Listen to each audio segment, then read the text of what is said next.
नमस्कार, आप देख रहे हैं समाचार A to Z। जनपद अमेठी से इस वक्त की खबर। उत्तर प्रदेश के पूर्व कैबिनेट मंत्री व कुंडा के महाराज रघुराज प्रताप सिंह अयोध्या के रघुराज श्री राम के दर्शन के लिए निकले। इनका काफिला बड़ा लंबा था और इनके दर्शन के लिए रास्ते में रोक रोक कर स्वागत किया जा रहा था। इसी स्वागत कार्यक्रम में आज अमेठी जिले के भादर ब्लॉक के त्रिसुंडी में स्वागत के लिए यहां की जनता कड़ी धूप में तैयार खड़ी थी। इस कार्यक्रम का आयोजन बंटी सिंह ने किया था। इस स्वागत समारोह में राजा रघुराज प्रताप सिंह के जयकारे लगे। यह यात्रा जन सेवा संकल्प यात्रा के नाम पर निकाली गई। अयोध्या उपरांत राजा भैया का प्रदेश व्यापी तूफानी दौरा आरंभ होने की संभावना है। इस कार्यक्रम में मौजूद रहे बंटी सिंह, शौर्य प्रताप सिंह, पवन सिंह, सत्येंद्र तिवारी सहित सैकड़ों समर्थकों ने इनका स्वागत करके आगामी विधानसभा चुनाव जनसत्ता दल को मजबूत बनाने का काम किया है। समाचार A to Z के लिए अमेठी से आशीष सिंह की रिपोर्ट।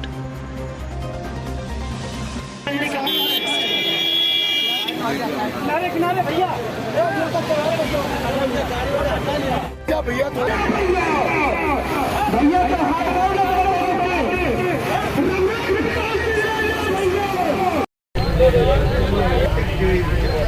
आज किस प्रकार का कार्यक्रम त्रिशुंडी में किया जा रहा है?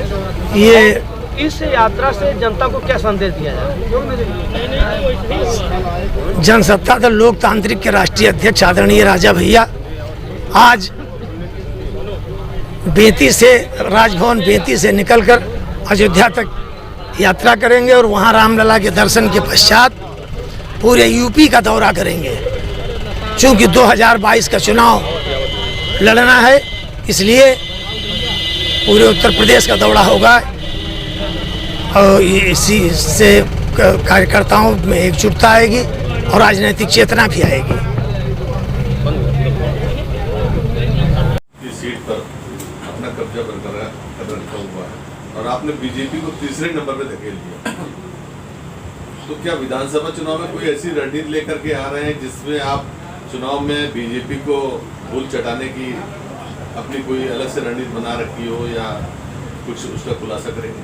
जी, पहली बात तो जिला पंचायत प्रतापगढ़ जब आप देखेंगे तो 4 बार वो अपनी ही और जनसत्ता दल के प्रत्याशी सारे सदस्य कह रहे थे कि एक तरफ से कि जनसत्ता दल ही जीतेगा और जो परिणाम हुआ वो आप लोग के सामने। अब आपका दूसरा प्रश्न था कि आप धूल चटाना, किसी को धूल चटाना वो नहीं, लेकिन हाँ अपनी पार्टी बनाई है, हर वर्ग का आशीर्वाद मिल रहा है, दबे कुचले लोगों से लेकर के नौजवानों से लेकर के किसानों से लेकर के सबका साथ सबका आशीर्वाद है। तो निसंदेह हम पार्टी के ग्रोथ के प्रति, बढ़ोतरी के प्रति आशान्वित हैं। एक्चुअली कल्याण सिंह जी जब वो मंत्री थे तो उन्होंने आपके खिलाफ पूरी तरह से अपनी जितनी कोशिश थी उन्होंने कर ली, लेकिन उसके बावजूद भी बड़ा हाँ आप बोल रहे हैं तो उसके बावजूद भी जो है क्या कहते हैं आपका वो जो है कहीं से कुछ ये कह लीजिए कि आपको कहीं से इफेक्टेड नहीं कर पाए। लेकिन बाद में आप मंत्रिमंडल में शामिल हुए, कल्याण जी ने आपको मंत्रिमंडल में शामिल कराया, तो क्या इस तरह विधानसभा चुनाव में भी आप चुनाव के बाद मंत्रिमंडल में शामिल हो सकते हैं या क्या?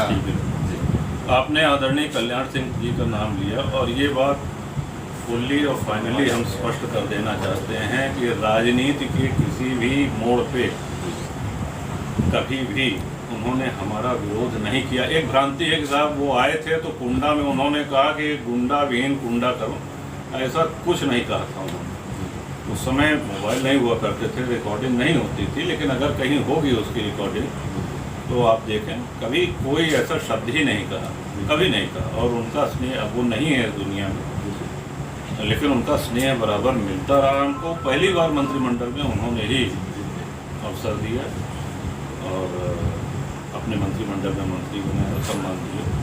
तो ये एक भ्रम पता नहीं कहाँ से पैदा हुआ कि साहब उन्होंने विरोध किया, जबकि उनका स्नेह, उनका आशीर्वाद सदैव रहता है।